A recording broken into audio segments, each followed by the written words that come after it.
there, YouTube. This video is a little longer than usual, but if you want to know my thoughts and see none of the gameplay that came with the first time experience, along with the dance pad, skip ahead to the timestamp on screen. But for those of you that are ready to watch the pain, here we go. Either way, please be sure to like and subscribe. Dark Souls was released in 2011 by From Software and blindsided the gaming industry with its unorthodox gameplay and off-meta ideology, creating an entire game genre and spawned a massive cult following latching onto every From Software game until potentially the end of time. I didn't have enough money or time to play this when it came out, but now? Well, it's time for my first playthrough so I can see just what the hype is about, and what better way than to add Dark Souls to my list of games that I've beaten for the very first time, also using my dance pad. Now, before I begin, I have to preface this by pointing out that my very first action puzzle game was Kickle Cubicle, a cutesy post-apocalyptic game on the Nintendo about saving a land of fruits and vegetables, and I had red spiral notebooks filled with solutions because some of the puzzles in the late game needed perfect timing. Now, this game is clearly nothing like that, but I felt it was great information for you to know, as I also hadn't done any kind of mindfuckery of a game quite yet on a dance pad. The controls were pretty strange to put together. What I do know is I absolutely did not want anything on the center button, as the movement of Dark Souls 1 is clunky, and accidental motions while I try to regain my footing is less than ideal. So for that, I unplugged the center button from my controller so that way it wasn't sending any inputs to the PC. The typical up, down, left, and right went into place, along with dodge on double tap left, double tap right, and double tap down, but only on set 1. Attack and heavy attack were put on my front left as a tap and hold. Parry and block were also a tap and hold on the back left. Front right, I did yet another tap and hold, with lock on and the use item button for heals. Holding down back right put me onto set 3, where I could move the camera around as long as I was holding the button down, and I could also change items as well as my right hand and left hand weapons in this set. I also put the interact button on this set, as I wouldn't want to use interact in combat, potentially ruining a fight. But I did say this was set 3, because set 2 is on the up arrow. I didn't have any room for sprint or dodge on set 1, so on set 2, I made down sprint and dodge. I wouldn't be running forward while also running backwards, so this made the most sense, and I wouldn't be sprinting away from the camera. I want to run and look where I'm running. This way I could also jump forward and properly aim gaps, and at no point would I want to jump to the left or jump to the right anyway off screen. This let me do a 3-point pose so I could run and block and steer left and right, like when running to the bonfire on the Drake Bridge. Finally, on the back right of set 2, I put a one-way button to change to set 8. This is where I put all of my menu items that I'd be stationary for, like confirm, cancel, and page navigation. And then if I wanted to go back to the murder, I'd hold down the back right button and then go back to set 1. I absolutely had a visualization of this on another screen, because this was a lot of stuff for me to remember. I don't expect you to remember it either, unless you're taking notes. And with that, we begin!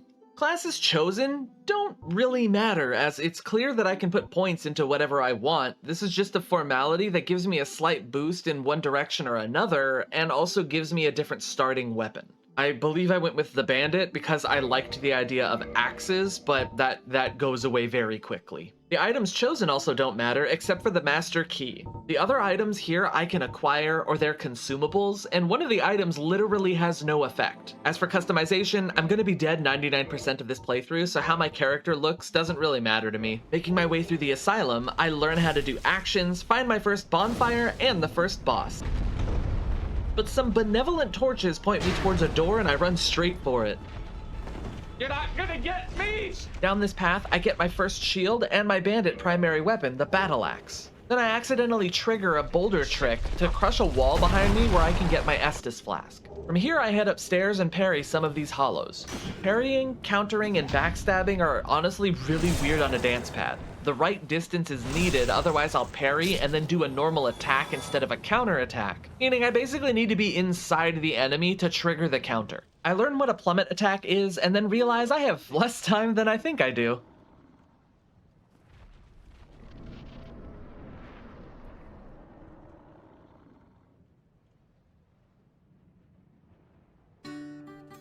Why the fuck are you down now?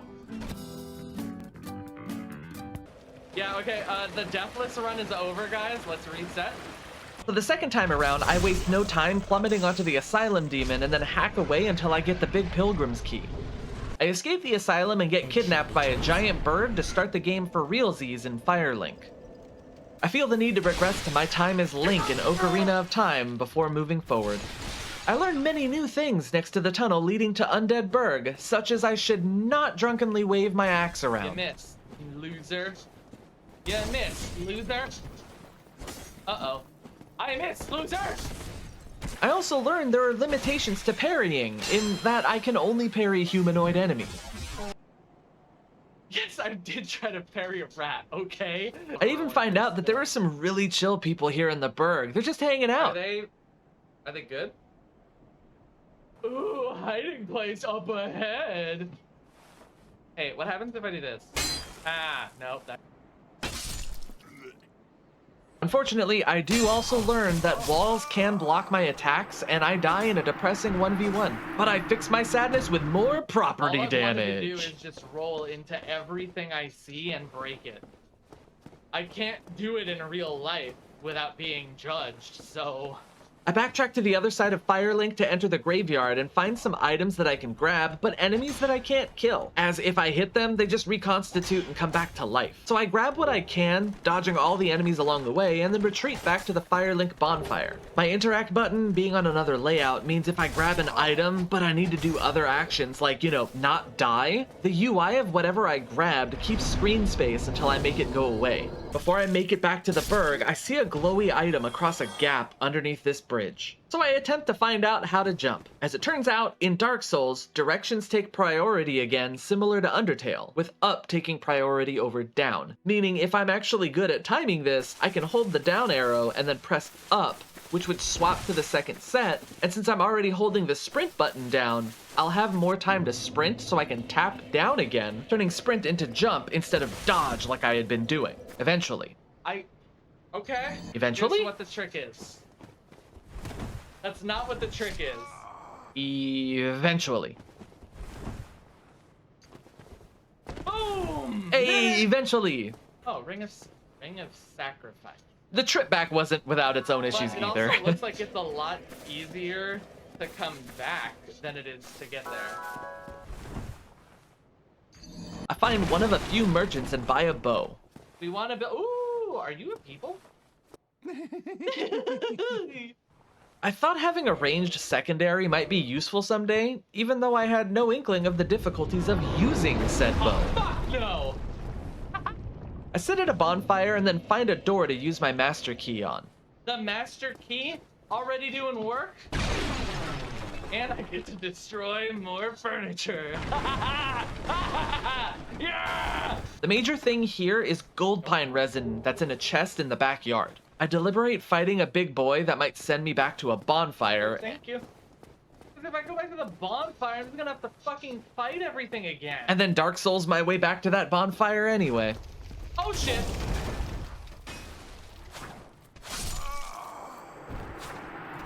I learned the benefits of blocking, and then my destructive tendencies net me an appearance from the rare and elusive crystal lizard before I fight the Taurus demon. You would think I'd have learned by now that patients are only reserved for doctors. So I make my way back with enough time for an actual plummet attack on the Taurus demon, and... What? Uh-oh. I finally land a plummet, but learn that the Taurus demon can step on me, making it difficult to stay behind him for attacks. Entering the Taurus demon fight for the dozenth time, I'm reminded of my gold pine resin. The Taurus demon is weak to lightning, and this just mows the demon down for a quick win. It adds around 100 extra damage to all my attacks, which ultimately triples the damage from each melee swing. Turns out the Taurus demon was blocking me from saying hi to the goodest boy, Solaire. A dragon comes in hot on my tail to clear out this bridge, so I get the hots for its tail. You give me a dangly bit to fuck with, and I'm gonna fuck with it. But I can't equip the bow yet, so I head back to the Burg bonfire to put points into dexterity. The block button lets me aim the bow, and like a good DDR player, I find a solid rhythm to shoot the dragon's tail twice as often until that tail comes off and I get the Drake sword. Should I have the sword this early? No. But is it nice to have? Hell yeah. It doesn't help with my refusal to read, though. Not reading that message. I don't care what it says. Oh, God! Unless the message said beware of rats! I try to get to the bonfire that the dragon is guarding using my patented 3-point dance pad tech, but it seems that sometimes I get one shot, I sometimes die in multiple hits, and I honestly have no idea how or why. On the way back, I encounter my first of many experiences with the Dark Souls trollery. The same enemy combination doesn't always appear in different locations, which causes me to be on my guard all the time, and once I think I'm safe, I'm not. Hold up. Gotta make sure my best friend isn't going down the fucking ladder an hour after I've run by. There is no consistency. Like, it's not even cute. It's stupid. Wait for it. Wait. You're not gonna climb down the fucking ladder this time? Oh, what? Wait. But with this, I finally use the bow that I purchased in a moment of catharsis. Fuck you. You can die happy now. I can't even be mad if I die at any point because you know what, you guys? I shot somebody with a bow and arrow off of a DDR pad. The fuck have you done with your feet today? Passing underneath the bridge successfully, I find a new item, the Alluring Skull, which lures enemies to the location that I throw it at. Gamer brain got fucking livid at the fact that Gold Pine... Shut the fuck up, Belle! I'm trying to talk! What a fantastic item that I literally never use again, but it does roast this pig. Use your consumables, Flipty! Use the consumables, Flipty!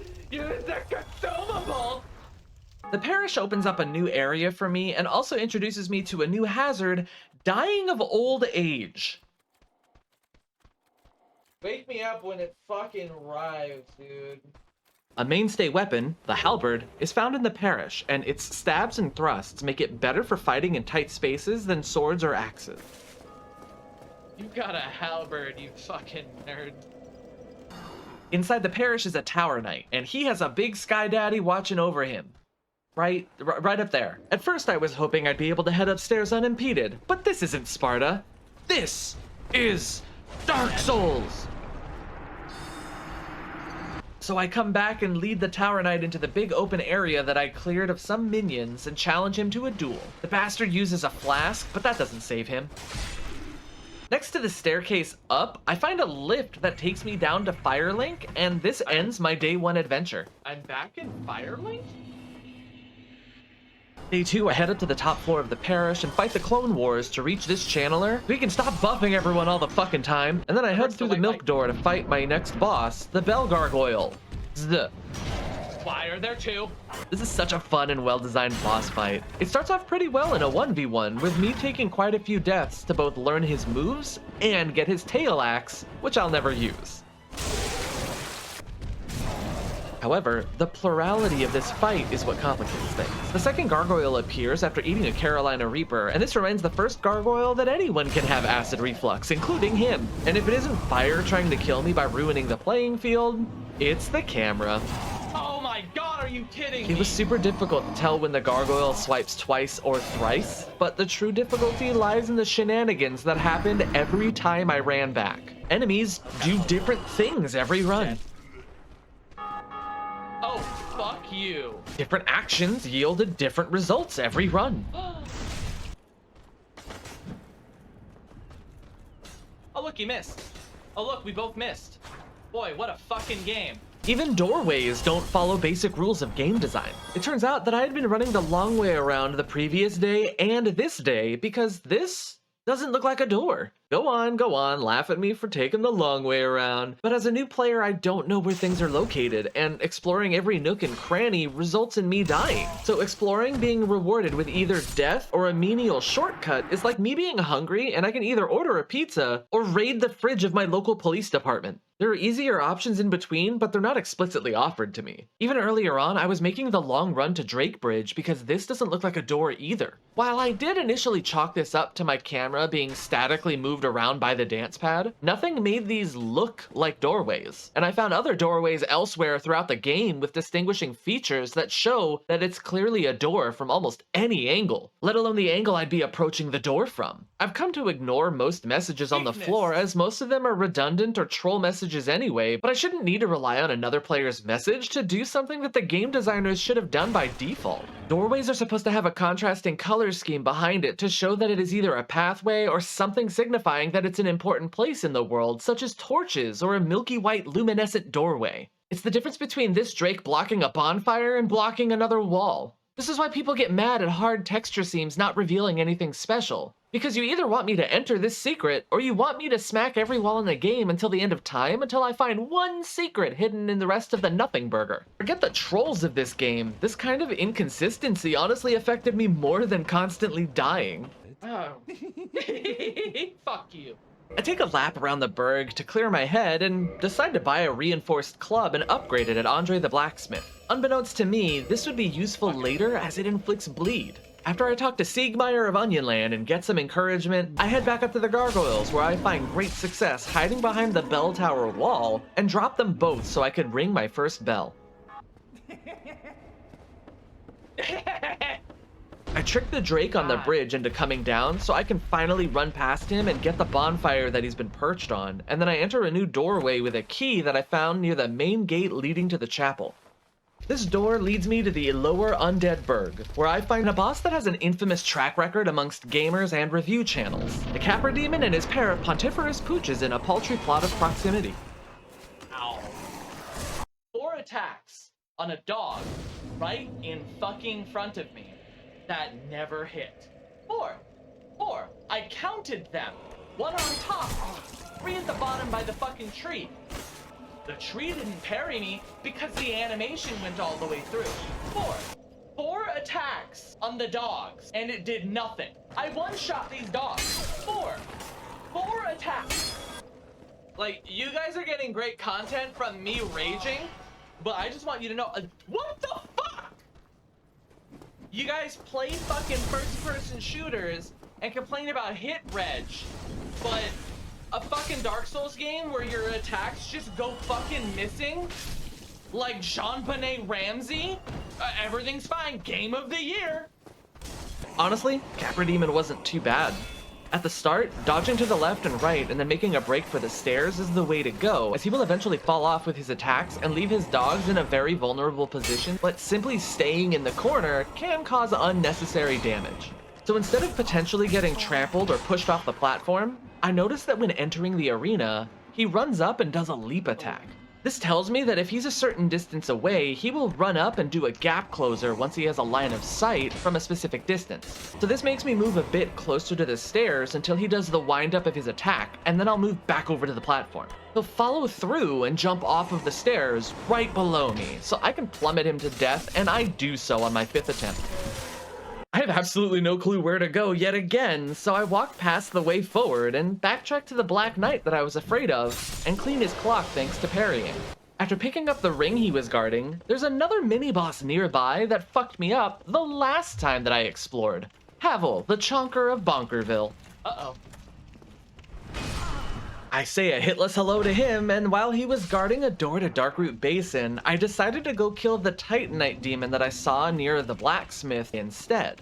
His attacks are pretty sketchy up close, so I chose to fight him with my halberd and fell in love with all the death and destruction that it caused. Day 3, I started up trying to find a way around a difficult issue that I had no answer for. Of all the actions I could do with my literal feet, kicking wasn't one of them. I turned Set 3's interact button into a tap and hold, with the tap performing the button combination for kicking.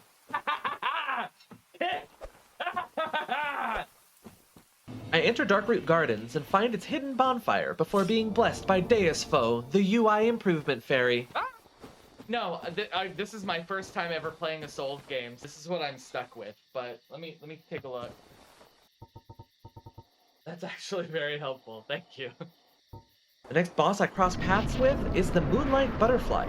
Butterfly is honestly a fantastic tutorial boss, showing blocking mitigates damage received, blocking magic causes chip damage, you need to wait for a window of opportunity to attack, and I'm pretty sure everything can be iframed with a well-timed roll. It's just a damn shame that this isn't one of the first 2 bosses in the game, because after what I've fought thus far, this just feels so out of place. I bone my way home and buy the Crest of Artorias to open that shiny-ass door in Darkroot Garden. Oh, do you think this guy's ears are constantly ringing and he's just like, I can't tell anymore. What's my old age and what's the anvil? That was the dumbest roll I've ever seen. Ah, shit. Okay, I still suck. Let's go back to where this all began, the asylum. I grab the key from a nearby rooftop and then do what every person new to Souls-like games does and curl up into a ball. Here, I stab a Black Knight in the dick, and then stab him in the butt, and then get a little too big for my britches.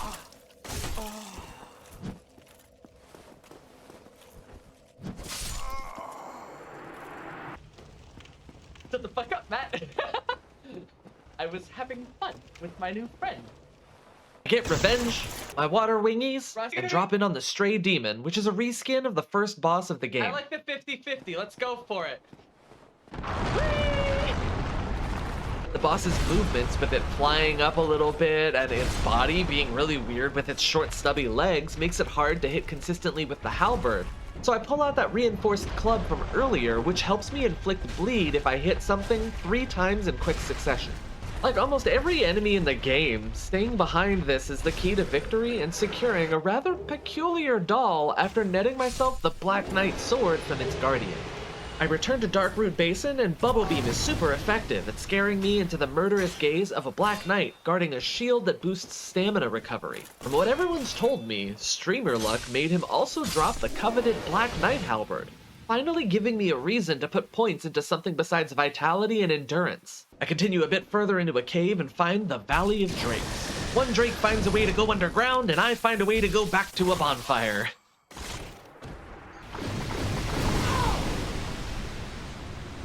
Hydra? Finding out what Pokemon was trying to snipe me earlier sends me back to Firelink, where I assault my way to one of the best rings in the game, which I can never unequip again, and then I head down to the depths and fight a historic meme. He hacked, he attacked, but most importantly, he have stack. On my way through, like I this realized the doorway depths is right here. easier than I had heard for a hilarious reason. As I navigate around the game, I have to stop moving and turn the camera. I can't run and look at the same time, making going through the depths slower, as I wouldn't be barreling around a corner, thus falling down most holes. Fuck! This didn't stop me from still exploring and finding some truly What cursed the fuck little are shits. you? These are allegedly basilisks, and terrifying warning as I put up a picture of a basilisk on screen. To express my artistic creativity, let's fix a little bit of this picture. There we go. It was brought to my attention the orange boobs aren't their eyes. These are their eyes. For fucking real, me every day. Ah, that's ugly, no!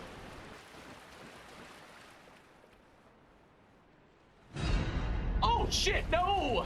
Their clouds cause curse and petrify players if the meter fills, so I stay the fuck away from that. Halberds, man.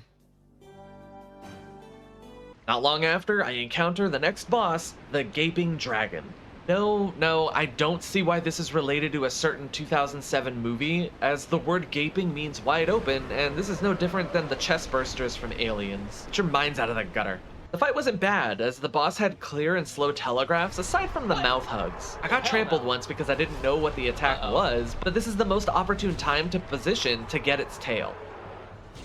Boom! Most of this fight was me playing with my food, and my reward was the key to Blighttown. It has come to my attention that the hate of this zone stems from its poor performance when the game first launched, but it has since been optimized. But what do I experience in Blighttown? I think Blighttown is properly designed. This was the first time I actually liked where I was. I loved exploring it, I loved dying in it, I loved succeeding in it. Out of my fucking house. Oh my god! Is the layout claustrophobic despite being in an open area? Yeah. Is the zone hazardous? Yeah, but it's finally a two-way street. Are the enemies scary? Yeah, they can climb ladders and they can poison me in 2 hits, which requires killing them at a distance in all scenarios. We're going to be playing a game where everything is trying to kill you.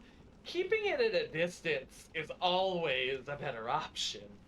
You never bring a knife to a gunfight. Unless you're rocking these guns. Is toxic and poison the same thing, thus making them separate status ailments bullshit? Yeah. But enemies are properly spaced out. There are safe areas to catch your breath and turtle them down. And most importantly, there's hentai. Most importantly, the level is so well designed that paths forward are the exact opposite of my door rant earlier. This is called a torch. Now, while you may think, yes, a torch, a thing used to light the way and to warm people up, it's used to show a possible valid path. Every ladder I have encountered has a torch at the bottom and the top. Look at this. Look at this. 2 torches to this elevator.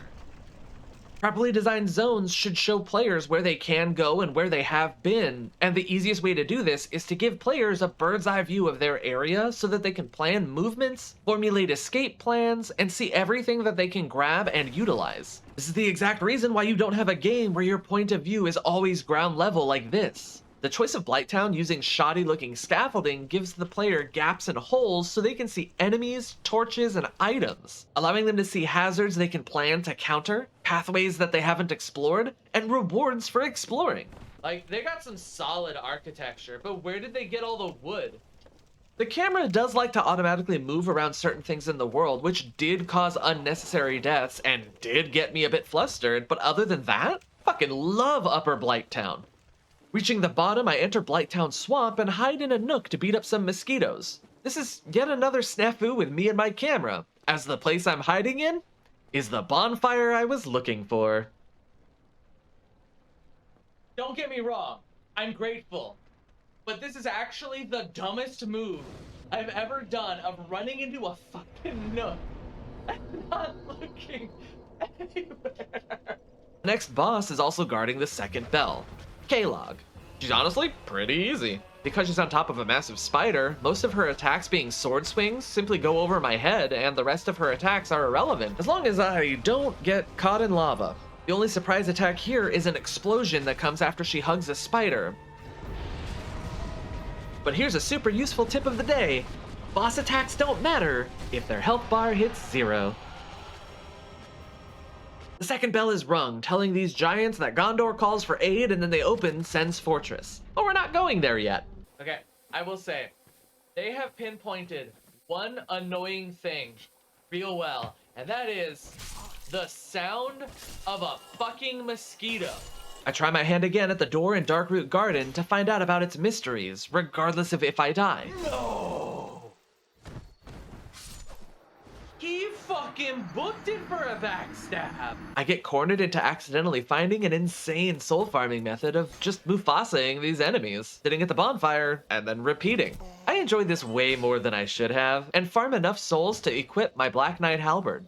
I choose to not fight the enemies in the first half of the forest anymore in the hopes that they leash before this upcoming rough fight. But instead I find cats cosplaying Sonic the Hedgehog. There are more? These cats don't like barking up these trees, and I use this to get past them and find the biggest good girl, Sif. Please tell me there is a lore reason why you have a big-ass wolf wielding a sword with its mouth efficiently. Since I can't block Sif's attacks, I chose to two-hand. No one saw that. I sneezed, and all of a sudden my character is two-handing. Now look, I understand Sif is a character in Norse mythology, but like, there's no way this isn't a coincidence, right? Right? Canine comments aside, this is definitely one of the bosses of all time. All of Sif's attacks try to keep the player away, so giving her belly rubs with my pointy stick keeps me safe and her unalive.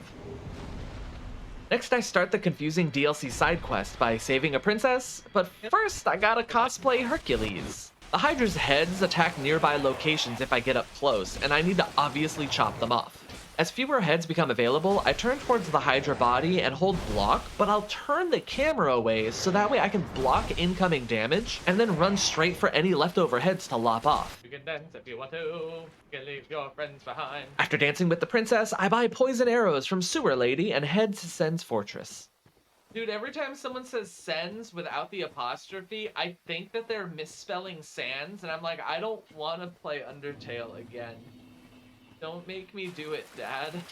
This fortress is a funhouse of pressure plates, pendulums, and pythons with perforation preferences. Yeah, I know, they're cobra heads. Cobra doesn't start with a P. The pendulums need proper personal placement to pass, with the penultimate pair being particularly precarious. Dude, I can't believe I did that in one take. I'm so fucking happy. Oh, and there's boulders. Ah! The source of the boulders is up a ramp that needs both my 3-point run and corner cutting, and even then, I sometimes still do eat damage. The door transition leads me to a bonfire, guarded by fire bombs. Oh my god. The way to the loud lobber is across a thin walkway, but thankfully the archer guarding it shoots slowly, and the pathway turns at 90-degree angles, meaning a quick tap to the right, and camera reorientation is all I need to traverse it and bite at this guy's ankles. Okay. I defeat a rusted mime cosplaying a boss, in what's supposed to be a difficult video game, and I'm transported to the world of Hogwarts and Orlando. That's just it. It's got a fanciful, beautiful, big-ass castle. It's got a lot of really mean people, useless streets that don't go anywhere, and I'm sure food that I'm incapable of eating. This is Orlando. Welcome to Epcot's newest attraction. Actually, yeah, no, this Harry Potter ride hits different. After so long of questioning every chest, I finally find a mimic. Yeah! I got the mimic! Holy shit, why do you have legs? I just have to channel my inner Garen. Break the ranks! Ah, fuck. There's a shield in the way. Exploring around, I find a golden force field blocking a door, so I go the only other logical way. Up an archway and through unrepaired vandalism. The rafters traversal here was similar to the path of Sen's fortress. Everything is perpendicular, so it was just moving, turning, reorient, repeat. Heading downstairs, that doll that I picked up in the asylum is what I need to Super Mario 64 my way into a snow-filled area, the painted world of Ariamis. This beautiful landscape hides the plot for various scary movies, I'm sure. Ah! Fuck! Who has fireball? Oh my god, what is that?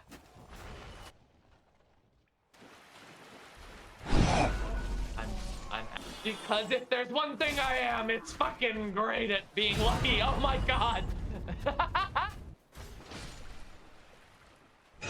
Oh, fuck you. Yeah, uh-oh. What? Did you imagine me getting fucking wrecked by 5 naked men and an archer? Because if so, you didn't need to imagine that. It happened. The positives here are it's really pretty, and the phalanx here is slow moving and a nice way to farm quick souls so long as you kill it before you decide to go underground. See, you guys understand me.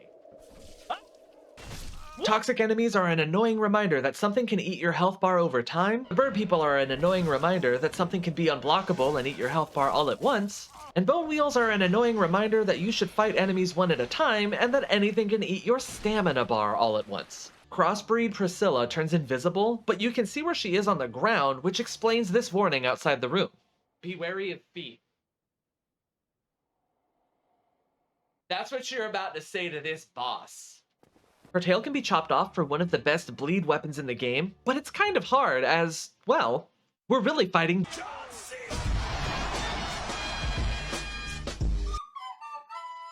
I can't get the tail before she dies, and I leap into a chasm out of pure sadness and end up back in Orlando.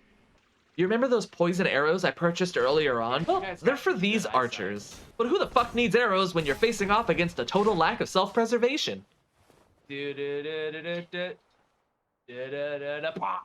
Inside, I find the goodest boy again, along with a bunch of doors and stairs to explore. I have to check every door. If I don't, am I really exploring Orlando? No, I'm sorry. No. Wouldn't you know it, I find Siegmeyer again. He's having a problem on the other side of this door. 2 Silver Knights. Ah, fuck, why did I not think about that? Ow, fuck you. Never mind, 3 Silver Knights. I take one of the knights to the rooftop to watch the sun rise, or set? I'm not fully sure. Either way, this boosts my streamer luck further and I get the Silver Knight shield. Siegmeyer gives me the Tiny Being's ring, I upgrade my halberd to its max at +5, and I make my way to another infamous encounter, Ornstein and which one is it? Is it Smough, Smoff, Smot, Smup, Smoo, Smo, Smuff, or Smaff? You know what? I make my way to another infamous encounter, Bonky Thwompy and Stabby Zappy. Despite his size, Bonky Thwompy spends less time on my screen than Stabby Zappy, as he can stab me through his partner. But what makes it infamous? Besides being a 2-on-1 fight, it's my ability to predict the future. I feel like if one dies, the other one absorbs something. And I worry that Fat Boy gaining lightning attacks is a lot scarier than Spear Guy getting fat. Turns out it isn't just a growth spurt, he gains the ability to skewer me from halfway across the fucking planet. If my theory is right, all that Bonky Thwompy does is become Fat Thor. Hammer Boy's left-handed, and Lance Boy is right-handed, which is weird because that means either way I need to roll to my left. Because if Hammer Bro is doing this, my left is his right, and then Lance Guy doesn't have a backswing, so his stab forward is all that he's got. After analyzing my way to victory, and in our first encounter together, Fat Pikachu dies to Skinny Pikachu. This gets me the Lord Vessel and the ability to warp to certain bonfires so I can head back to Firelink and start the next part of my adventure. I soon spot the lipless sock puppet, who I later find out is named Framped. Yeah, I call his ass terrifying and I head downstairs to New Londo Ruins. Buddy don't have lips. I am not talking to that shit willingly. Here I find a new consumable which will allow me to attack ghosts as long as the item icon is grayed out. What ghosts? Getting attacked by something from behind. I don't like this. These ghosts. They travel through walls, they attack through walls, and they scare you into stabs and hugs. Shut up! Only one of us can scream here and it's gonna be me! A lever is turned to open the large-ass door that I saw in the Valley of Drakes a while back, draining the water from the lower ruins, but somehow doesn't drown the drakes outside. Whatever. Nothing special comes out of this other than what I already knew. I should never blindly run into rooms I've never been in before. Every death just trying to get here is at least 3 minutes of running. Whether I try to get past the drakes or get past the ghosts, it's really demoralizing either way. But I eventually make it to the Milky Door of Mayhem and the next boss fight.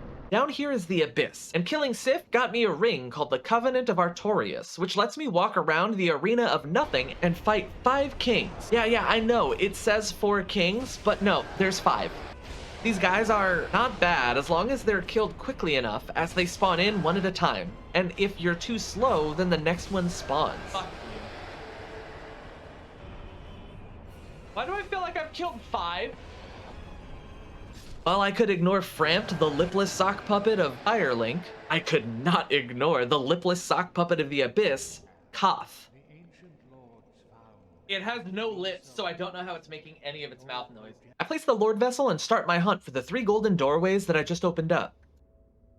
Where have I been holding this bowl? I recognize one of them, but I choose to leave it for last as I have no idea where the others are. For clarity's sake, I went to Catacombs, ran into a 90s TV show, and went to Demon Ruins instead before coming back to the Tomb of Giants. For as much brevity as I can salvage, you're going to see whole locations together instead of the splits. So re-entering Kalog's domain, I take a detour near her dearly departed sister's room and come across an offensive amount of red and orange, and work on alleviating some of this by killing the boss controlling it all. Never-ending excretion. So look, okay, I know it's been like millions of years or whatever, but you look fantastic. Don't let anyone tell you otherwise. There are 2 ways to fight this boss, the 1v1 way and the smart way, which is by running back to the fog wall and letting continuous leak give chase. Unabating Disembog will end up holding itself over a chasm where a few punches to its hand will send incessant emission plummeting to its death and taking a large portion of the surrounding lava with it. Demon's Ruins has a few of the game's greatest hits, like a septet of Taurus demons, Capra demons acting like they're the Grady twins, and just horrifying sound effects attached to enemies with equally disturbing mouths. What is this noise? Yo, what'd that mouth do, Ayo? For one, that mouth can 100 to 0 me. Now, obviously, this is a trap of some sort. I know the game I'm playing by now, but I didn't expect this. Oh, shit! And then I definitely did not expect this. Ah! After After regaining some of my composure, I remember I have something to fix this problem. The poison arrows that I bought for the N. Orlando archers that I never used. The travesty here is it's for an ember that I'll never utilize, as I still don't know who to give it to. The next boss is Demon Fire Sage, the third skin of the Asylum Demon. The real next boss is another nightmare creature spoiled by my gift of clairvoyance. What the fuck? Is it just crystallized then?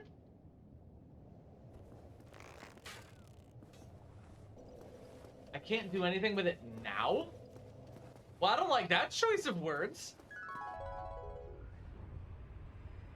This was that thing I was looking at. That's bullshit. I should have killed this.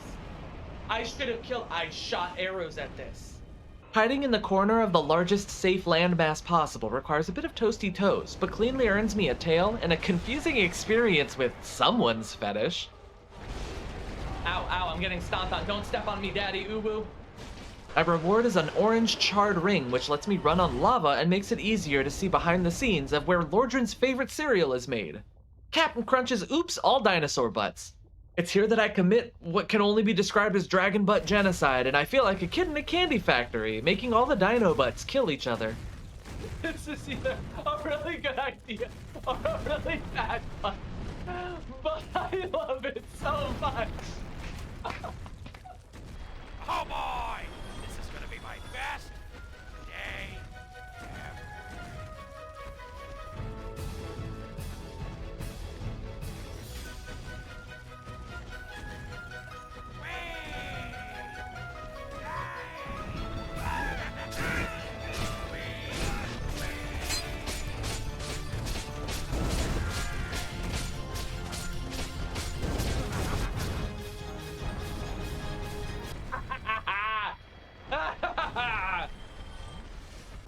This is the most fun I've had in Dark Souls. I just want to point that out.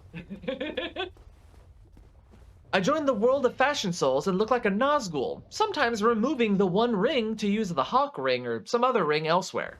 A few times I also forget I do this. Uh-oh. After killing another Titanite demon, I find Solaire and he's found his son.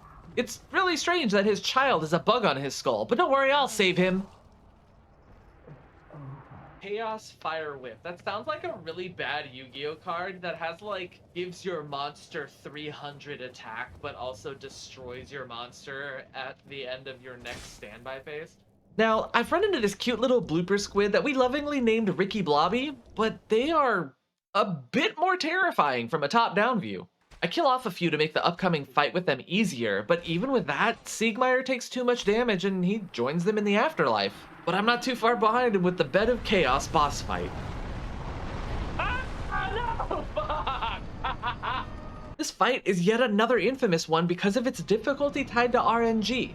There are 2 balls on the sides to attack once each, which opens up the center to the Witch of Izalith, where a final third attack will end the fight. But each time the Bed of Chaos receives damage, it becomes more agitated and more of the level crumbles away. Health pool wise, this is yet another great tutorial boss as it follows the rule of 3s. Additionally, it teaches that terrain can be treacherous, so you need to watch your step. But the final hit requires a sprint up the middle in the hopes that you don't get swiped off, slammed down, or stabbed in midair, thus ending your final attack's attempt in a mere 14 seconds, forcing you to make a 3.5-minute run back. On my final run down, I call my shot and angle a forward roll onto a branch to get that last hit in and secure the Witch's Lord Soul.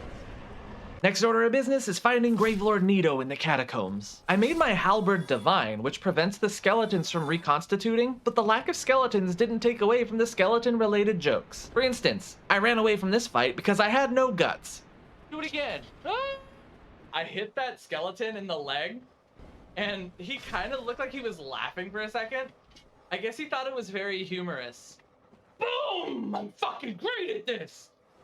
Popping a variety of switches around the area fixes this bridge so I can press on, and I come across 2 boneheads guarding a necromancer who drops a skull lantern. But the skull lantern won't save me in yet another easy boss fight against Pinwheel. This guy makes copies of himself that all shoot fireballs, and I have to find the right one. Problem here is I took so long swapping weapons that I lost track of who the real one was, and I gave him a freebie, but I rectify this next go around and earn the ability to kindle bonfires multiple times, which increases the amount of S discharges I can have at once. After killing Solaire back in Lava Land, I acquired a Sunlight Maggot, which is a headpiece that gives me permanent light source while I have it equipped. I had left to kill the witch first because the Skull Lantern only lights up the area when I have it equipped and actively blocked, which resulted in a really boring rave every time I moved forward. If I die, just know that it was all because I chose science. And nothing else. It was all me, all science, all the time. All me, all science, all the time. All science all the time, all science all the time, all science all the time! Oh no, they're hula hooping! Can't have that. The worst thing down here isn't the totem poles, it isn't the dog skeletons, it's all the jokes I can't make about these baby skeletons. And it's all because of more what the fuck? Dude, I just got to kill a baby! Another one! Fatherhood, no! Not today, Satan! But I finally find Nito. Skeletons down here also need divine weapons to stay dead, and the only bad thing about Nito is the screaming spectral sword stab, but the rest was pretty neato as I get the second to last Lord Soul. The final zone is that golden door I remember from many moons ago in Anor Londo, and part of it is a multi-floored library ripped straight out of Beauty and the Beast. Look, okay, I just wanted to do a little bit of light reading. In here are crystallized enemies, respawning channelers, and the final step of a side quest I need to enter the DLC content later on as I get a broken pendant from this Iceman. I hit the soft cap for endurance before making my way to the back of the archives, where a lift reaches the top floor and puts me up against a Crystal Knight mini-boss guarding the next boss room. Again, beautiful roll. Don't let anyone tell you otherwise. In here is a fight with Seath the Scaleless where you have to die. Unsurprisingly, this is probably what caused the name of the original version of the game to exist, as there are no deathless runs here. Dying here sends me to a prison cell, where I need to turn off the music and make my way out a big door to re-enter the archives. A closer bonfire is here, along with a twisty staircase that I have to manipulate to find a way outside and into the Crystal Cave. At first, the cave was intimidating, as all traversals are invisible, but there are falling snowflakes that impact the ground to show players what is safe and what isn't. Bloodstains and player-made signs are additionally helpful if your current iteration has them, but I personally feel it takes away from the zone and cheapens a successful trek, as you can't really just ignore the orange signs, whether they're absurdist or redundant. Icy clams guard the room where I face Seath a second time. This fight's most important item is to smash the shiny thing to make Seath vulnerable, find the right spot to take his tail, and then you just hug him to death. Now, I can fill up the Lord Vessel from here, but I'm treating this like Undertale. There are still things that are alive, so we're going for a genocide run. I kill Guinevere, which pisses off Gwendolyn, then I fight the Anor Londo Firekeeper, and then make a 3-point run all the way down a seemingly infinite hallway to smack Gwendolyn down once and for all. Hooray! I never need to come back here. It's cool, because it's dark and gloomy now anyway. This place sucks.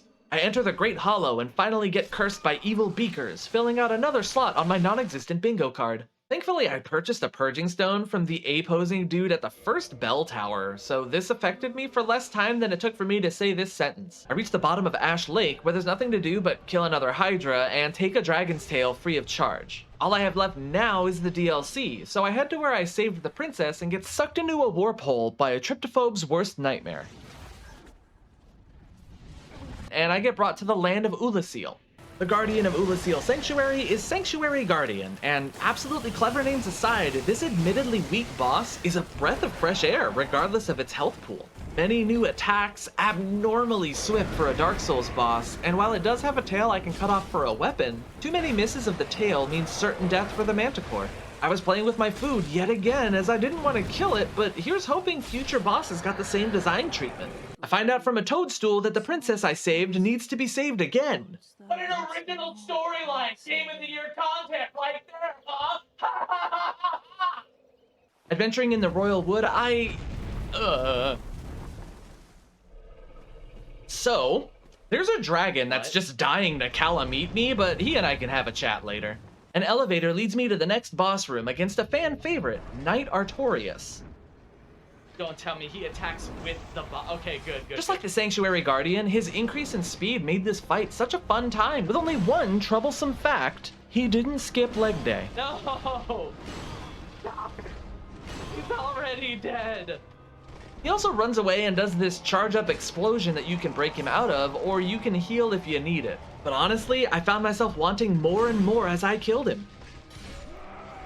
He gave me enough soul to finally hit the soft cap for vitality, so now I can just keep putting points into strength and dexterity to help with the murder, since I'm unable to improve my Black Knight weapon any further. The next area is Ulasil Township. Some of the walls here are illusory walls that make a noise when you get near it, but instead of needing to be punched, they need a light source, so the bug helmet comes back out to open the way. There are a lot of multi-eyed enemies in the township, most of which are pretty harmless. Or sold separately. The mages, however, are not harmless. Ow! They use a dark magic and have a one-hit melee attack if I get too close, and I get close a lot. This fucker's over here laughing at me because he thinks the mimic nearby is gonna get me, but joke's on him, I was expecting this. I wasn't expecting the mini-boss of the area, the chained prisoner. Everything on this monstrosity is a weapon, and attacking it just feels weird because every successful hit is a deflection. But enough punching it gets me to the dungeon bonfire, leading to the final zone of the DLC, the Path of Exile. Ah shit, sorry, fuck, wrong franchise. The Chasm of the Abyss. Down here are humanities that attack by ignoring collision boxes, and not much else. I find some humanities guarding a little ship, and I free her, hoping for future head pats, or leaving to finish up one loose end. That last mimic that I met dropped a key to a tower. This tower houses the blind Goth, who shoots Calamite out of the air so I can fight him on the ground in a nearby valley. He's got a tail that I can lop off, and while I didn't get the Sanctuary Guardian's tail, I vowed to get this one, even if it kills me. There were a few problems here. For one, I was limiting myself going for the tail. I honestly could have killed him the second time we ever met, but I spent a lot of my Estus dying to find the right spot to go after the tail. And while I was surviving, my controller would sometimes work against me, like when I would spam roll away from a flame blast. Sometimes my character just decides he wants to roll back into the fire. Okay, fine, bud, fuck you. But the best opportunity for me to go for the tail are when he rears back to blast flames from a seated position, and surprisingly, when he swoops. If I'm close enough to his butt when he lands, he'll turn his head to look at me and try to slam his tail on me. His tantrum screws with the camera too much for me to take advantage of it, but it is a nice breather if I can get near his feet. After I finally caught on to the tail's vulnerability when he swoops, I kindled the township bonfire to its max and went for him, and I got invaded. Uh-oh. Okay then. What a shock. The one time I kindle a bonfire is the one time I get invaded by another player. Whatever. Good thing the bonfire is nearby. I didn't even lose anything. Stupid invader. Yeah! Fuck you! This is the part where you die! I take my final tail of the game and get expectedly greedy, as one does when they're me, and get my final hits on him while I drink my water, and Calamite takes a Cala seat because he got Cala beat by my Cala leet, Cala feet, because he can't take the Cala heat. What? The item that I'm using to be human, this is just humanity. That's the enemy. I'm sure they'll totally explain why. Heading back to the Chasm of the Abyss, I meet up with the massive hand that sucked me into Ulasil, and turns out it was the final boss of the DLC and a secret Mega Man boss, Handman, Father of the Abyss. He has two physical attacks that are scary, a multi-punch combo that just juggles the fuck out of me and my health bar, and if I stay behind him for too long, his hand wiggles and then he swipes at me, but both can be countered by simply keeping distance. The painful part is when he uses darkness like a fucking Kingdom Hearts villain. In the township, there was a pendant that I got from one of the illusory walls, and it deflects dark when I use it. Or I can just face take it like a boss and skull fuck him. Either way works. The princess won't wake up here, so I guess that's the end of the DLC? I head back to Firelink and hop into the hole Frampt left behind, and feed Soul Cheerios into the Lord's Bowl to open the door to the final zone, the Kiln of the First Flame. Here there are respawning Black Knights that re-emphasize parrying, leading the way to the final boss of the game, Gwyn. He has a fire sword and hates it when you try to heal with the Estus Flask, but parrying is the key to making this fight a walk in the park, and I can finally lay waste to the final boss in the game with one last set of parries. I've been asked for my final thoughts now that I'm done with my first playthrough of Dark Souls, joining the millions of people who have this achievement under their belt. Barring the outbursts from intentionally frustrating portions of the game put there by design, Dark Souls 1 is trash. Now, I hear the torches being lit and pitchforks being sharpened, but hear me out to the end before you come after me, or each other. Good game design follows a set of principles, such as clear goals, engaging core mechanics, maintaining game flow, balance, proper feedback and rewards, and proper sound design. Dark Souls 1 has engaging core mechanics and balance for the game that it is and the genre that it created, so I've got no qualms there. But the other facets are missing, and in talking about the concept of an RPG trying to tell a story, other items are missing to further exacerbate just how bad this game is. To get this party started, I picked the ending where I left instead of lighting the bonfire, but the other ending is the player lighting the bonfire in Gwyn's chamber. But which is the canonical one? If you didn't say neither, you're wrong. Neither ending is canonical, but whatever ending you chose is the ending to your story. But of all the things that this game doesn't have, it's an actual ending. This reduces the impact of the lore because people play RPGs to experience someone else's story. But if neither ending is canonical, then what was the point of the story that I just experienced? This feels like the equivalent of watching a movie for it to all end in a dream.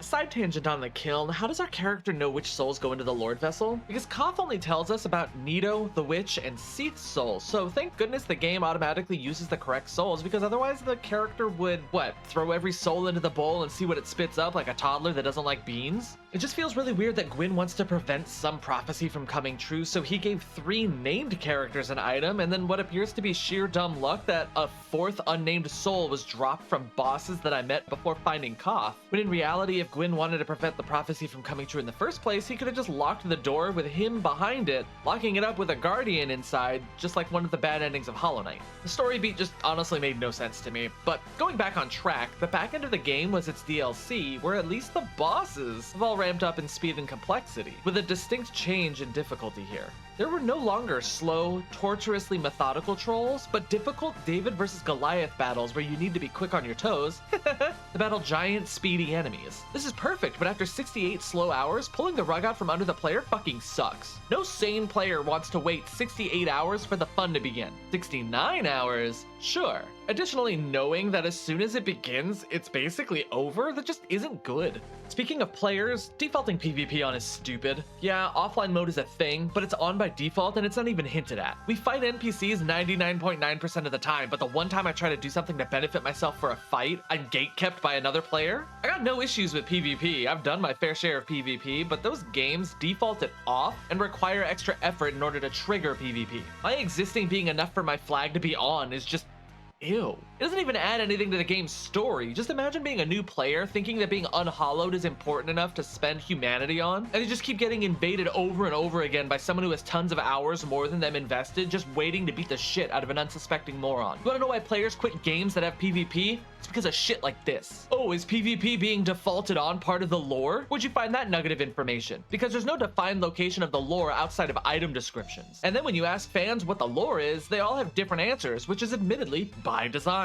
This isn't me making assumptions, it comes from the community itself, as NPC dialogue either feeds false or partially incorrect information. You read writing, and the only lore we see in videos are fan theories and inference. If you read Lord of the Rings and found out that every line of dialogue was falsified, would you read the rest of the trilogy knowing none of the dialogue anyone is saying is true? If I know what I'm being told is incorrect or biased, I'm going to ignore it instead of trying to parse through what they say to find the truth within the lie, because if there's no reason to read between the lines, then I'm not going to try. Why would you? The players choose to read between different lines and come to different conclusions even though they know the very lines they're reading between are falsified. Apparently, the true meaning of Dark Souls 1 is meant for players to draw their own conclusion, with each person's interpretation being considered correct. In a glass half empty versus glass half full kind of world, this splits people into the belief that there is a deeper narrative and others into the belief that there is no narrative. A narrative is an account of connected events. It is a chronicle of history by definition. If the end result of everyone's history is it was just a dream or doesn't matter,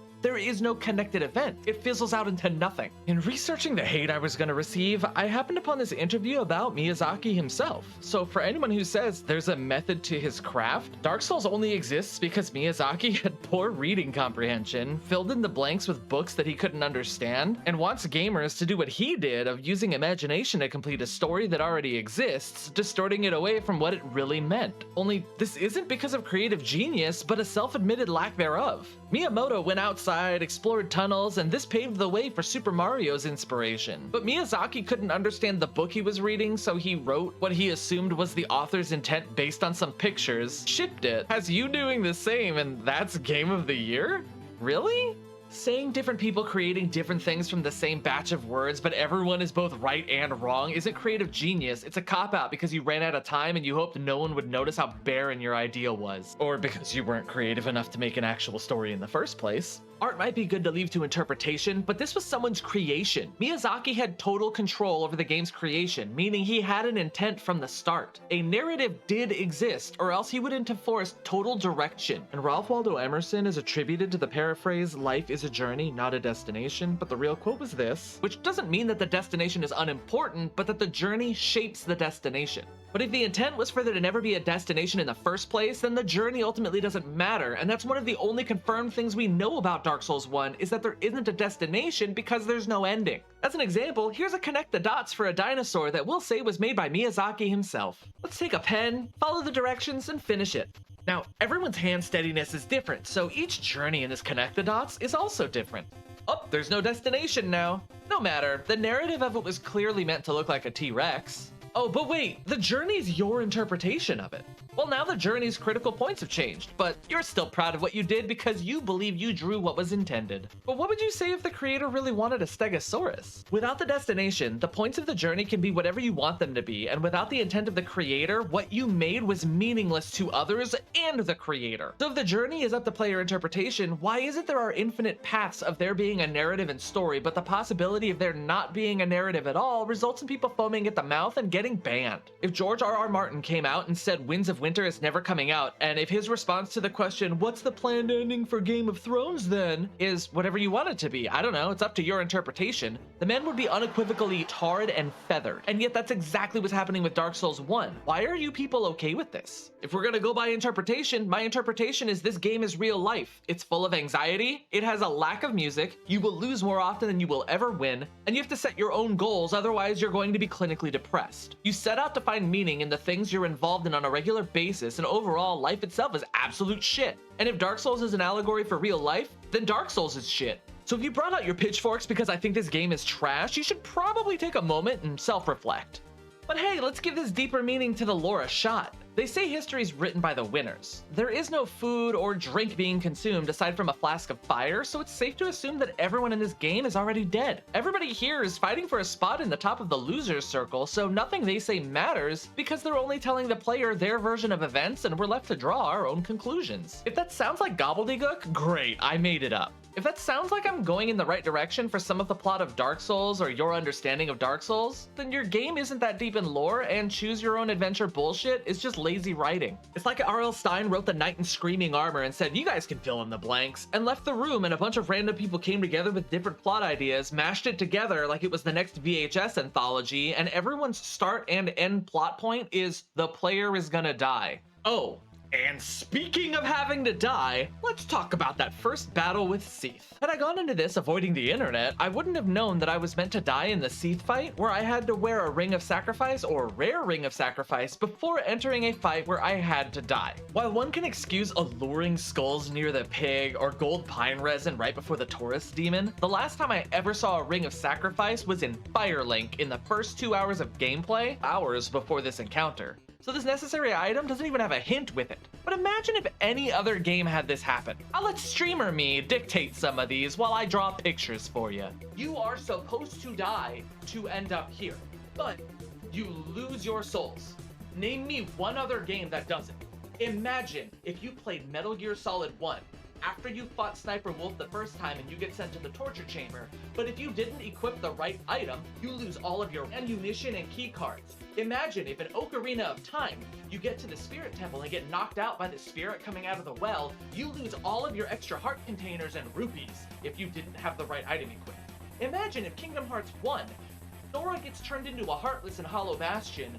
If you don't have the right thing equipped, you lose all of your money, gear, keychains, and the gummy ship gets towed. Imagine if, in Resident Evil 7, when you control Mia, if you're not wearing the right item on Ethan, you only get a knife when you come back to Ethan.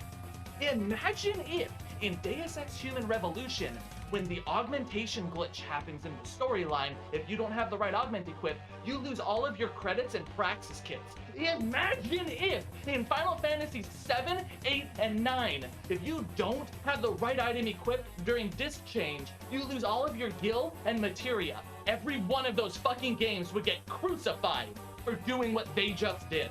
What is a gorgeous looking boss gives way to a bullshit mechanic, leading to a horrible boss fight after traversing a beautifully designed zone. This leads the way to clunkiness. Clunky gameplay isn't about how the character moves or the slow methodical design of the combat. I'm talking about the flow and pacing of the game. The pacing of Dark Souls 1 is like if you entered a best of 3 Smash Bros tournament, but you need to play a best of 3 game of Battleship before you start your 3rd match. Sometimes you'll do well enough in Smash where you'll win 2 in a row and never need the Battleship breather, but you will eventually get to a point where you need to stop what you're doing and do something that takes way too much time in order to move forward with the preordained pacing. The game's flow is to drop you into a world where you will wander to a new location for a tiny bit and then die. Then you'll wander to another location and die. As a new player, death is inevitable while you are slowly progressing forward until you find an item you want to add to your repertoire or a boss you need to fight. But then all of a sudden you're stopping gameplay to determine your weight load to see what armor piece you have to take off. You're whipping out a whiteboard to understand if you can one-hand or two-hand a new weapon. You're stopping gameplay to read the lore of whatever item you just picked up. You're trying to gauge if you have enough health and Estus to drop down, or should you go back to the bonfire and fight your way through all over again? Or you're running into a time differential where you're 35 seconds alive containing 5 seconds of fighting turns into 3.5 minutes containing 15 seconds of fighting. Your time to live has dropped so dramatically that all you can do is talk about how much you fucking hate certain bosses or zones. The game's individual aspects are great, but combined, they're terrible. It's missing the right stuff to link it all together, which results in players filling in the blanks as a form of self-fulfillment. If any other game did this, it would get annihilated by gamers as being half a game. The most recent game that did this was called The Day Before. The situation is like if FromSoft presented you with eggs and flour and said, "This is a cake," and then you went and bought your own butter, cream cheese, sugar, icing, food coloring, used your own mixing bowls and your own oven, and now you're telling me this was the best damn chocolate cake you ever had. Someone else made angel food cake, another person made fruit cake, and another person couldn't bake at all and just started eating the flour. But all of you seem to agree FromSoft gave you a cake that was fantastic, when all they did was give you a few necessary ingredients and you filled in the blanks with your own time and money. It feels disjointed, it feels incomplete, it feels like a Voltron made out of different animal turds. And as I played through it, I asked myself, did the different levels and bosses get designed by like 100 different people and then get slapped together? Yes. The design process involved providing designers with simple keywords in a brainstorm and giving them the freedom to design around it, then mashing it together until it fit well enough. This game was a game jam project, and it makes sense to me because of how disjointed the game's individual elements feel once combined. There are some fantastic levels and visuals and amazing levels and design, but there are just some fucking abysmal levels and bosses that make the game feel overall like a chore than a game, but I contribute that to negativity bias. For those that don't know, negativity bias is a cognitive bias that results in adverse events having a more significant impact on our psychological state than positive events. This is why people who play competitive games get mad that they always lose, despite having an over 50% win rate. And it's the reason why this game fucking sucks. This is a Punnett square. You may remember it from such things as biology class, where you learned about dominant and recessive genes. But today, I'm going to use it to show you why this game sucks ass. The horizontal axis here is boss design, while the vertical axis is level design. You have poorly designed boss encounters, such as the Bed of Chaos, Pinwheel, and the Iron Golem, and then you have fantastic boss encounters, like ONS, Bell Gargoyles, and Calamite. You have poorly designed levels such as Ariamis, Anor Londo, and New Londo Ruins, and you have well-designed, memorable levels such as Undead Burg, Blighttown, and Sense Fortress. I hear the anger again. I want to stress I am not talking about the art and atmosphere of these levels, but the design of them. Ariamis and Anor Londo are gorgeous areas, but Ariamis has too many nooks and crannies that don't matter, and the enemy spacing has so many gates compared to other zones, while Anor Londo is pretty basic in its design. The first half is either super high or super low, so the only traversal is lateral with the required usage of elevators to go in between, which takes the wind out of any explorer's sails, and the second half's simplicity is hidden behind constant encounters looming behind every corner. The pacing is all off, disguised by pretty. And New Londo Ruins needs a consumable to traverse through the zone semi-safely, which contributes further to the clunky gameplay that I mentioned earlier. If the item I need to continue through is from a merchant that I won't know sells the item, or it drops from the very enemy that I am fighting, it feels like a softlock the game hopes to explain away by having someone else tell you. As far as I'm concerned, the item I need to progress through a zone is in the zone where I need the item to progress through the zone. The fuck? Every 4 good items in the game has a bad one that overshadows it. If you combine a great zone with a great boss, you have one hell of an enjoyable experience. But if you have a poorly designed level with a great boss, the only thing remembered is the boss itself, and its successes might be misattributed to the level, when in reality, the level took away from it, impacting the player more.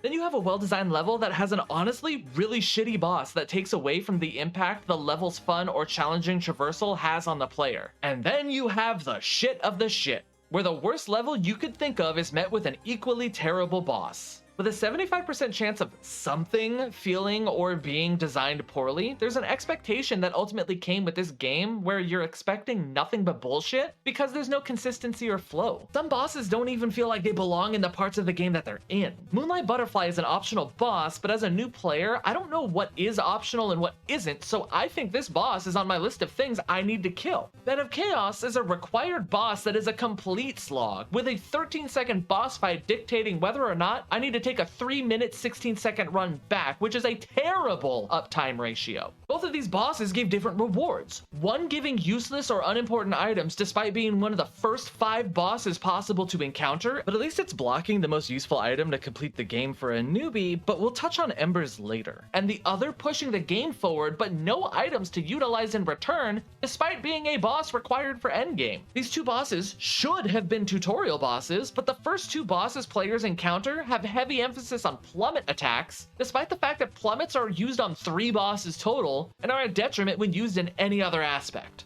In contrast, Bed of Chaos teaches the player that environmental hazards, no matter how small, mean death. Watching surroundings is important, and it utilizes the rule of 3s to dictate fight progression, with 2 attacks on the outskirts to open up a final 3rd hit in the center. Moonlight Butterfly teaches dodging in iframes, blocking, the concept that magic causes chip damage, and that every enemy has an opening you should wait for before attacking and knowing when to back off. These 2 are perfect tutorial bosses, just thrown into the game at terrible points. One making you feel like you wasted time and effort putting elite skill into your gameplay all for nothing, and the other making you feel like you did everything wrong, and even though you succeeded, it felt like dumb luck because you were just making shit up as you went along until it worked. Speaking of making shit up, can we at least have some consistency while we're making this shit up? 4 kings share a health bar, but if you don't do enough over damage, there's a 5th one?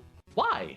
This isn't hard. 100 is divisible by 4. Is simple arithmetic something I'm supposed to also forget when playing this game, or should I just pretend math doesn't belong? Without touching a bonfire and running back to Firelink Shrine, enemies can respawn. Some enemies respawn, but others don't. Now, these may be minor Taurus demons, but they're only 300 health less, which at this point in the game is only 1 auto attack swing. They're still the same enemy in the same biomes, but they still have different respawns? Some enemies respawn while others don't. Some enemies respawn, but others don't. Some enemies respawn, but others don't.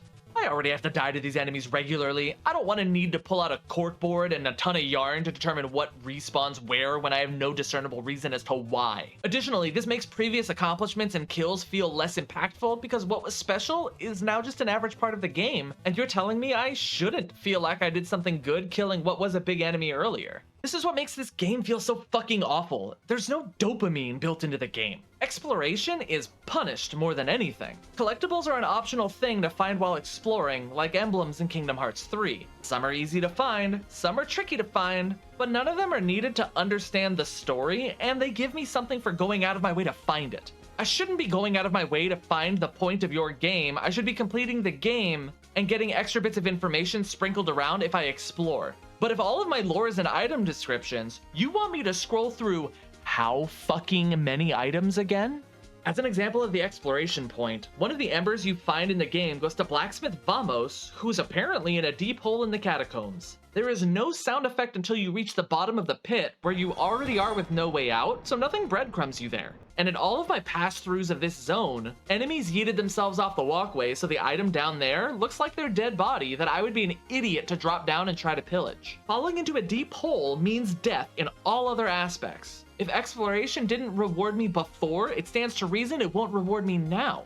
And then if you had a ton of souls, you need to get back to where you were and face what punished you when you were exploring. Did you find a new pathway that looks promising? Well, turns out it was all a ruse and you'll waste tens of minutes trying to find an easier way to get somewhere, only to find out it is neither better nor worse. You're never weighing the pros of one route versus the cons of another, you're weighing cons versus cons. Do you deal with the thin pathways of drakes that can attack the entirety of your walkway, or do you deal with enemies flagrantly ignoring walls? Both options suck, and completing a lose-lose situation doesn't give a sense of completion, it only gives a wave of relief that you'll never have to deal with that shit again, and that you can commiserate with someone over it. And just like you couldn't wait to tell your friends and other players of Dark Souls that you too hated the bed of chaos, that social acceptance is all that comes from this game, and it comes from you, not the game. Here are the bosses that offer you items that you'll never use 99% of the time when you go the extra mile in their fight.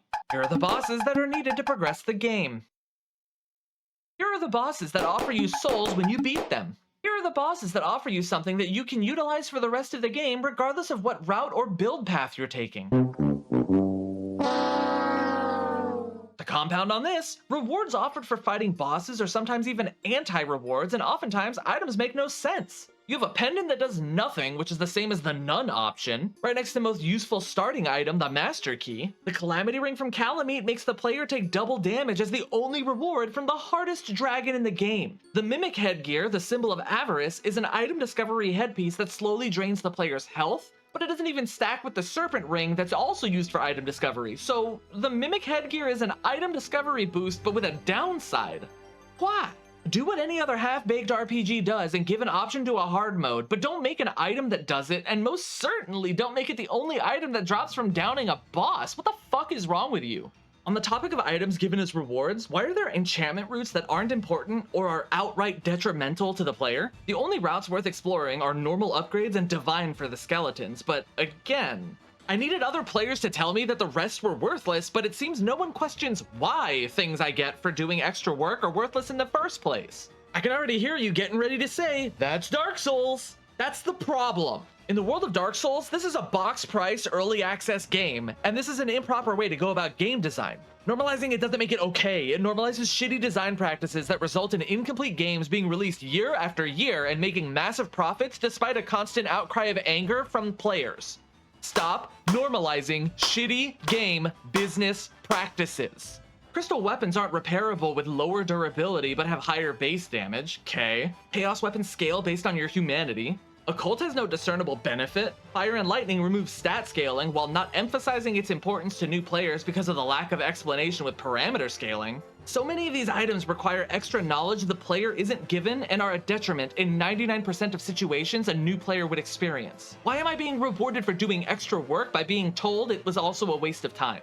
Why is so much of this game a socially acceptable amalgamation of a waste of time and effort? Kill skippable bosses in Kingdom Hearts, get spell upgrades you'll use, items that you can equip to help complete challenges, and additional lore items. Kill skippable bosses in Hollow Knight, get charms or upgrades that can help with any build, items and abilities that progress gameplay, and additional lore snippets. But any lore snippets are on items I pick up that I'll never think twice about, let alone choose to read. Whether it's key items, consumables, or even weapons themselves. If I were stupid enough to play this game through a second time, knowing Calamite drops a ring I'll never use because I'm not a sadomasochist, I won't do it again, causing me to ignore part of this game entirely. If I then find out later that was the only way to get a small little nugget of lore, I'd just look it up instead of going hunting for that boss in a third playthrough because, again, double damage is not a reward. On the topic of weapons, I changed next to nothing about how I played the game aside from swapping from a swinging weapon to a thrusting weapon and getting a stamina shield. Half of my jewelry never changed, my entire armor changed once, and my playstyle never shifted. Nothing happened when progressing the game, as the right drops made me fully ignore other items and their type changes, even though I was collecting embers. Had I not acquired the Drake Sword, Black Knight Sword, or Black Knight Halberd, would I have done this well? Probably not, but that's my point. My first playthrough itemization is so boring, so if I'm bored and angry, why would I beat your game and keep playing and act like this is a good game? If you want me to have item variety, give me a reason for it, because you should replay the game isn't enough if the initial playthrough has no variety in the first place. A hard game should have difficulty and variance built in. The absence of assistance and guidance doesn't make the game hard, that makes it incomplete. I don't know the type of build I'm going to go because I don't know what weapon is important, nor do I know what weapon I'm gonna drop. I don't know what weapon type I like, and if I don't know my weapon type, I don't know what stat to level up besides health and endurance, but both of them have a soft cap, so this is basically an accidental level 1 run until I get told something I picked up was good. The game was also plenty challenging, even with strong hitting endgame items being handed to me. I can't imagine what it would have been like playing through this while bosses take 2 to 3 times as long to fight, with worse weaponry and 0 redeemable rewards. Not that I would have known what worse weaponry was, seeing as the UI is actually terrible. Having to go into item details submenu to understand what these numbers mean, having no clue how many souls I get from soul items unless I use them and then write it down for later use, no idea what items do unless I had played the game beforehand, no status or explanation for weight limit to calculate where I am on fat rolls or light rolls. Speaking of inventory and its contribution to weight limit, where's the NPC to sell items? The only NPC to sell items to is Framped, who bitches off to the end of the game if you chose Koth before him, but also making the choice he makes completely nonsensical as he shows up at the end of the game to accept you as the Lord of Darkness, which makes no fucking sense. Oh, you chose to be the bad guy. I'm gonna leave until the end of the game where I accept that you're the Lord of Darkness and take away any hope of seeing the bottom of your magic bag inventory. I have an infinite inventory in my back pocket in case I intend to use the 6 battle axes I collected from fallen enemies like I was planning on becoming the goddess Vasudhara but for murder, and yet I need to equip an item actively to get its effect, but passively equipping it contributes negatively to my character when it isn't out? That's like Gambit's gloves. Go fingerless or go fingered. None of this Cats is coming back to Broadway bullshit. I have no idea where to look on menus, and nothing tells me what is or isn't important on the status screen unless I've played a game that's done parameter scaling before. And even then, I still need to enter a sub-menu to get the information. If I didn't have experience in this type of menu beforehand, I simply wouldn't know where to look. While we're on the topic of not knowing where to look, without a person guiding me, I never would have known how to start the Abyss DLC, and this kind of breadcrumbing, or lack thereof, isn't conducive to exploring, because again, if I don't know what I'm doing or what's right or wrong in my first playthrough, only a sadomasochist would want to do another playthrough. I have no issues with a crowdsourced secret being found because people see different things in different ways, but for basic content like the fucking story, I shouldn't need someone holding my hand or Google to find out how to do what is considered part of the game and its amazing lore. Oh hey, you know what other basic thing is missing aside from story? There's hardly any music. Now, before you come at me and say, actually, Fwipsy, there's tons of music. Don't you worry, I did math. Without a guide, a majority of a new player's experience is spent exploring, dying, boss fight, dying, running back, dying, boss fight, win, repeat. Only 3 bonfire areas have music, that being Firelink, Guinevere's Room, and the Daughters of Chaos. Only Ash Lake has music, and yeah, the boss fights all have music, but a majority of gameplay to a new player is spent in silence and pained moans. As a player gets better and better and breezes through the game, yeah, sure, most of your time is spent fighting bosses and therefore you have the music, but as a new player, this simply will not happen. And if you remember it happening, it didn't. You're lying to yourself. You made it up, just like you made up the fucking lore. Here, I even did the math for you. I even included me going AFK and Firelink for food breaks, bathroom breaks, as well as the start and end of streams. I started my boss room timers from the moment I walked through the boss doorway to the moment I entered the loading screen after a death, or after victory achieved cleared my screen. I included all boss cutscenes regardless of if they have music, and I kept track of the time whenever I entered the Daughters of Chaos bonfire even after I killed the sister, and I even counted my time in the entire room with the phonograph in Duke's archives even after I turned off the music. With all of this in mind, 15% of my game time had music. 15%. That's the average percent for tipping in America. And if it's not enough for a living wage, it also isn't enough to be considered enough music in a video game. So for 85% of my time in Lordran, I was always looking over my shoulder, afraid of enemies, but I was also bored as fuck at the same time. Being afraid and bored is a very uncomfortable pairing of feelings. While some interviews say this was by design to make the world feel empty, there are so many better ways to portray an empty world. You know what game also has a ton of emptiness? Fallout, Borderlands, Portal, Hollow Knight. Just off the top of my head writing this script, so many games have music playing all the time and are still able to successfully portray an empty world. Boring players to death with no music does not expand on that, it takes away from it. You notice how there's a difference of emotion and tone in this half of the video? It's because I added music to set the tone. Because you can really feel my raw emotions. Because just like how the lack of music is meant for you to muster up your own emotions, I'm mustering up my own. Again. Let's go into the level layout itself. The player can go in the direction of the graveyard or Undead Burg from the very start. I can't enter Sen's Fortress or Duke's Archives whenever I want to, and I can't get into Ulasil whenever I want to. But hold on there! The graveyard is a death trap, as the player doesn't have a divine weapon at this point, and skeletons respawn. So like any curious, self-respecting gamer, I Google what the fuck is up with this and happen upon the wise words of a bunch of fucking idiots from both 7 days ago as well as 7 years ago saying, you aren't able to kill these enemies, so it should be obvious to you that this isn't somewhere the game wants you to go. No, shut the fuck up. I can't enter the lift from Firelink to the parish until I have taken the lift from the parish to Firelink. If I don't have the master key, I can't enter Blighttown without the New Londo Ruins key, which is inside of Blighttown, which means I have to go through the depths. And I can't enter Sen's Fortress until I've rung the 2 bells. If a player is not meant to go into a zone, put up a fucking gate and hide the key until we're allowed in. You cannot have it both ways. Gamer mentality is if something is here, I want to go through it. I want to get it. It is the door problem. If you want your game to have doors, you need to confirm when players can open them, where they can and cannot be, and why. And if players see a door that can open, they expect other doors of that same model to also open. Is the door expected to be locked? The player will want to know how they can open it. If it's to a crucial part of the game, it should be discernible whether or not the player can enter it yet, and needs to be in such a way that the player can't blindly run past it without noticing it, or didn't even recognize it was a door. You can't have a zone the player is forcibly locked out of while also saying a zone that the player can enter is somewhere the player can't go. There has to be some modicum of direction and instruction in games, and this game has none.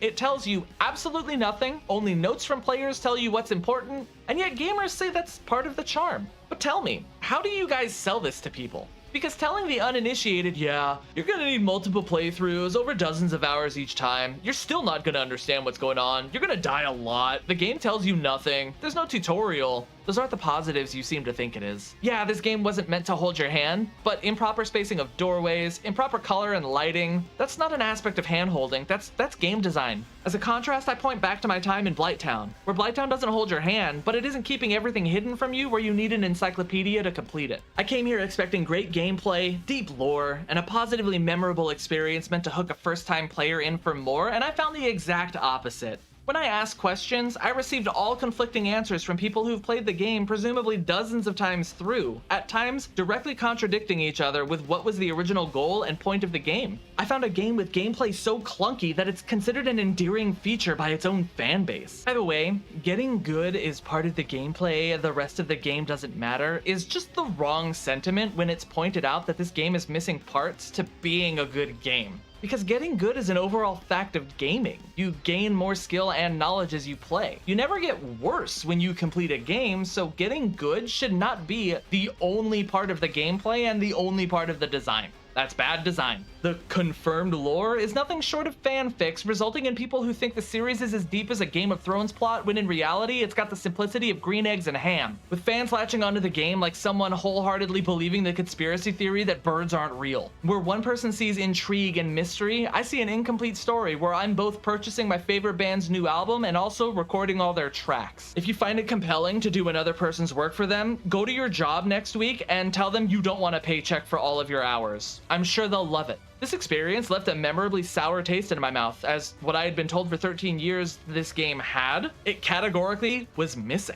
It had these items solely because the very consumers who were hyping the game up put the elements there themselves and paid money to do it. Dark Souls showed that there is profit in making an incomplete, shoddily put together game that makes players do all the work for them without providing a truly fun experience nor any semblance of story. It simply provided Second Life 2.0. The conversation isn't this meme, it's this meme. And it makes such an absurd amount of money that AAA game companies actively emulate it yearly because it asks the question, how much of your soul can be taken out of you without killing you? How much more of this game can be removed before the Dark Souls fanbase no longer considers it a game? My hot take is Dark Souls 1 paved the way for pay-to-win bullshit that's in COD. You want to shit on a game that's a full box price $70 that only has 3 hours of content because they missed the memo that people wanted a full game? Yeah, I'm gonna point at Dark Souls for this. This game is the equivalent of one of those plastic Easter eggs you used to pick up at church. The game isn't designed well, it's just nostalgic for its fans because it's the most complete first of its kind, similar to how Half-Life 3 is still on people's wish list. It was the first FPS game to tell a sci-fi story with a silent protagonist. Or how Final Fantasy VII is the first 3D Final Fantasy, so people will overlook the glaring problems with the game and consistently name it the best Final Fantasy of all time. I say most complete first of its kind because Dark Souls 1 is the spiritual successor to Demon's Souls, which had the Souls-like elements attached to it, and yet the fans of FromSoft tell me to skip Demon's Souls because if they hate it, I'll hate it worse. So it's the second of its kind. Personally, I think Demon's Souls was less accessible than Dark Souls 1, but either way, Dark Souls fandom is just showing that first exposure bias is in action, no matter how many people like it and swear by it. And finally, we harken back to the very beginning of my experience in the first place, and what infuriates me probably the most is the incomplete storytelling of an RPG. Games can give lore without exhaustively long cutscenes while still providing a game. When reading a story, you need identifiable features in your characters, and as the story progresses, those features are further expanded upon so you can see more than stick figures moving around and talking. Things like how tall or short a person is, their eye or hair color, what their voice sounds like, physical build, things like that. The only lore given to the player after they're dropped into the world and left to their own devices was a voiceover when kidnapped by a bird following a brief cutscene at the start of the game and 3 minutes of words. But you want to know who I do remember in my time in Lordran? Solaire, Siegmeyer, and the lipless sock puppets, because I kept running into them. I don't remember who Gwyn was. I don't give a shit who Guinevere and Gwendolyn were. I don't remember what Seath did, who the witch was, nothing. I remember the names of locations and what they look like because the names were attributed to visuals that were constantly in front of me and I experienced them. But for the people involved with this game's story, I don't remember shit. Because this entire time I'm doing things, I'm needing to make up my own headcanon for a character that was last mentioned 40 hours ago, then remember my own headcanon for what they looked like, and remember the relationships between the people who I ultimately made up in my mind. Once again, I'm doing all the work. Do you remember what I said at the beginning of this video 2 hours ago? Do you recall the name of the game I referenced? Did you remember anything that I said in the subtitles? Did you notice the color and type of the notebooks? Oh, you didn't? But that was only 2 hours ago. How in the flying fuck is a new player supposed to remember back to a couple pictures and faceless words lore blasting them for the first 3 minutes of the game and think, yep, I totally remember that in their first playthrough 60 hours in? If I wanted to read a book with faceless words, I could whip out a dictionary just fine and read that. It also has no plot, no pictures, and eventually I will find the words Dark Souls is trash. This game was released without instructions, without narrative, minimal lore, minimal music, poor design, inconsistent goal flow, clunky gameplay, horrid itemization, no dopamine, and there's no ending. Dark Souls is a half-assed and incomplete game, and I'm tired of people pretending that it's not. And the best part about this is, you can't say skill issue, because I beat the game on a dance pad in my first playthrough. The fuck have you done with your feet today? Thanks so much for watching. If you'd like to see more DancePad content, subscribe to my channel. I try to put out videos monthly with my newest dancing achievements. If you want to watch the content live, come check me out on Twitch. The link's in the description. I'll see you on the next video. My sole purpose today is that my sole purpose? Damn, that's like a triple meaning right there. Goodbye.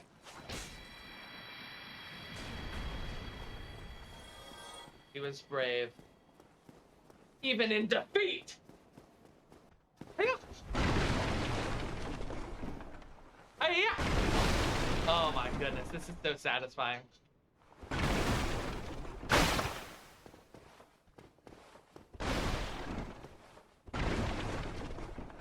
Oh man, pottery? Fucking cups! Dinnerware? Oh, well, it's a good thing I have no sanity. Have you seen how I'm playing this game? Oh my god, that's so slow.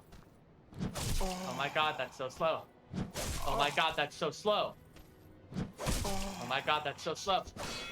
Okay, I'm just getting more souls. And I'm getting parrying practice. Oh my god, that's so late. Oh my god, that's so late. Oh shit, I'm gonna die. Lamau, you're gonna die. Normal everyday things here in, I want to say downtown Miami, Jacksonville, North Carolina. I still don't know where exactly I am in this. I cannot make that jump. Guaranteed. Dude, that is a deep, this is a deep blood stain. A lot of fucking people have done whatever just happened here. A lot of people have attempted this jump. This is such a deep red. There are so many blood stains here. Assholes, give me the item. Let me pillage your body, you fuck.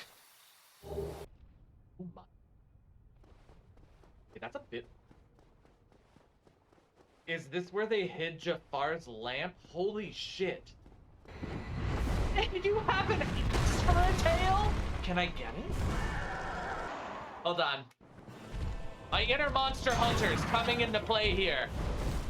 There's no way that the gargoyle with an axe for a tail does not have a weapon that is a tail axe. Ow! Fuck! Spears! Not the Brittany kind either! Please? Wake the fuck up? Come on. Please?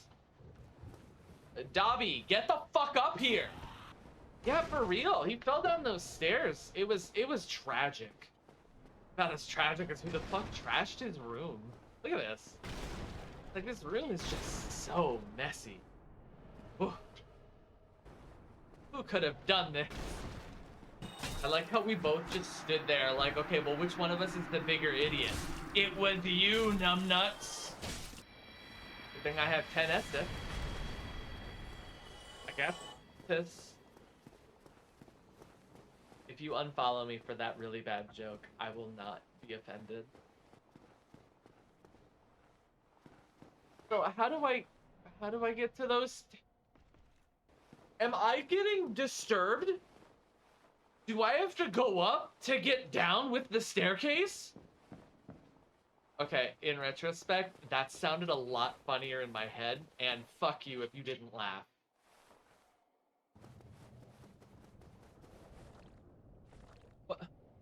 What is this here for?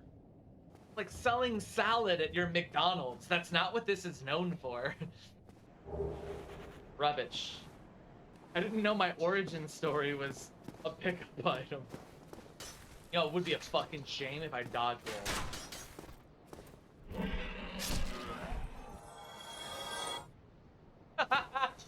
Glad to— No fucking way! Like, do you understand how difficult it has to be for me to roll with one foot press? Actually, here's the even more absurd part. You ready for this? That's my dodge roll. I don't have dodge roll put on this layout. I dodge rolled while moving forward. Well, I love long staircases, let me tell you. If there's one thing I've really enjoyed about a game, it's just long, intricate stairways that offer next to nothing.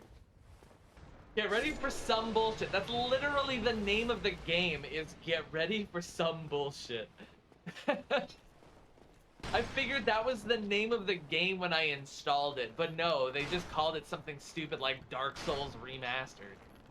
I'm gonna go use the restroom. I have to drop a Dark Souls, but we'll let him keep talking.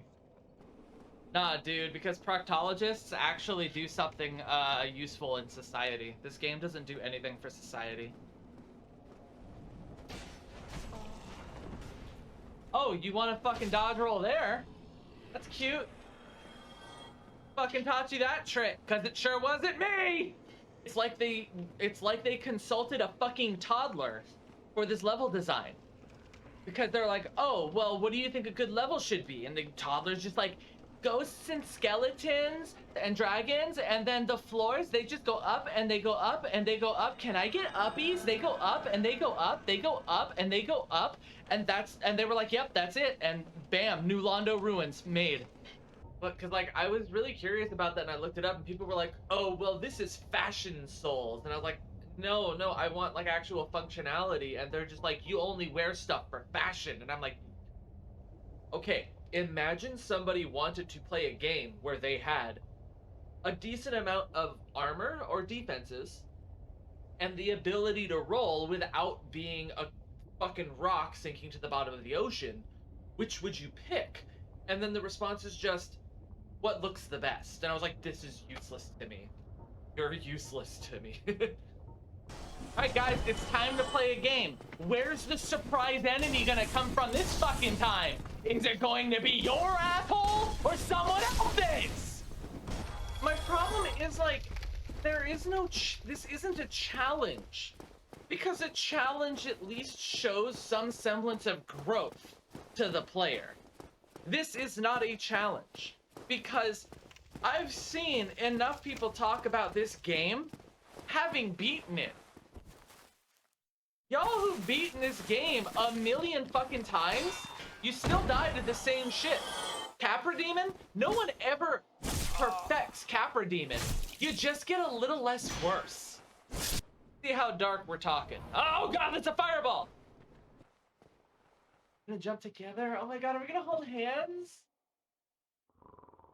Wake the fuck up!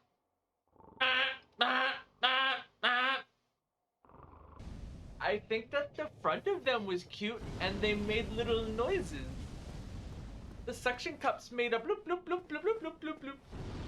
Nope, I guess I don't. I guess my eardrums just died. I guess I'm just gonna go deaf. Rather fucking rip my ears out. Gonna go deaf. Wanting to kill my eardrums. Oh my god, for divine blessings, what the fuck are those? Can't hear shit. I'm just hearing the same sound effect over and over and over and over and over and over and over and over and over and over and over and over and over and over and over and over and over and over and over and over, and I'm done.